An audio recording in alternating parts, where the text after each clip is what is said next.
সাধারণ মানুষের যে আবেগ, মর্যাদা, যে সম্মান, যে জায়গা থেকে রেপ এবং মার্ডারের মতন জঘন্য ঘটনাকে দেশের বাইরের মানুষও এই আন্দোলনের সাথে সম্পৃক্ত হয়েছিল, তাহলে আজকে কি কোনোভাবে তাদের ভাবাবেগে কে আঘাত করলো? সিবিআই এর আঘাতে প্রশ্ন আসে না?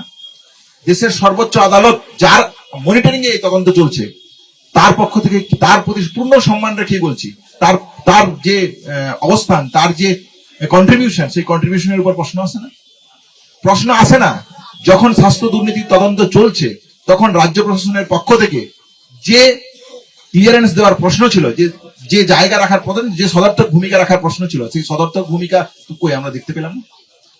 তাহলে রাজ্য প্রশাসন, কেন্দ্রীয় প্রশাসন, সিবিআই, দেশের সুপ্রিম কোর্ট এই আন্দোলনকে কেন্দ্র করে এবং রেপ এবং মার্ডারের মতন জঘন্য ঘটনাকে যে সহমর্মিতা, সহবেদনার দেখানোর প্রয়োজন ছিল, সেই প্রয়োজন কোথায়? তাহলে আজকের এই সমাজটা কাদের জন্য?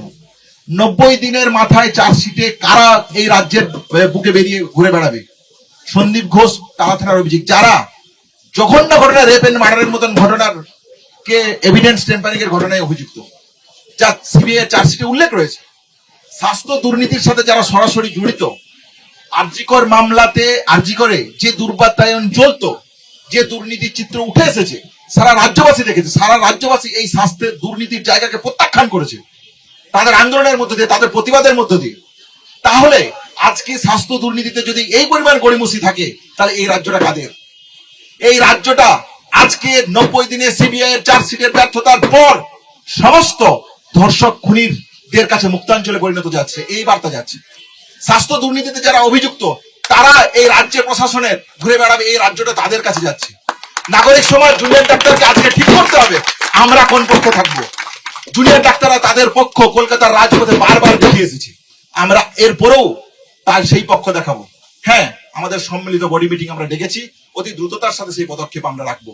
নাগরিক সমাজ যে সচেতনতার সাথে এই আন্দোলনকে পরিচালনা করছে, যে ম্যাচুরিটির প্রশ্ন দেখিয়েছে আন্দোলনকে কেন্দ্র করে, যে সচেতনতার প্রশ্ন রেখেছে এই আন্দোলনকে কেন্দ্র করে, আমি আহ্বান রাখছি নাগরিক সমাজ তাদের এই আন্দোলন যদি ন্যূনতম মানবিকতা তাদেরকে দিয়ে থাকে, তাহলে বৃহত্তর আন্দোলনের ডাক দিন।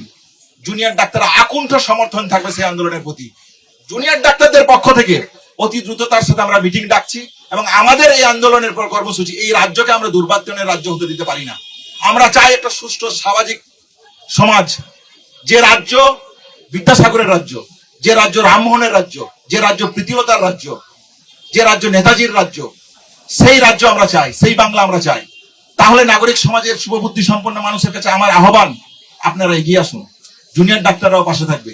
জুনিয়র ডাক্তারদের পক্ষ থেকে স্পষ্টভাবে যে কথা রাখতে চাই, পরীক্ষা সহ বিভিন্ন ঘটনার মধ্য দিয়ে আমরা অতি দ্রুততার মিটিং এর অ্যারেঞ্জ করছি।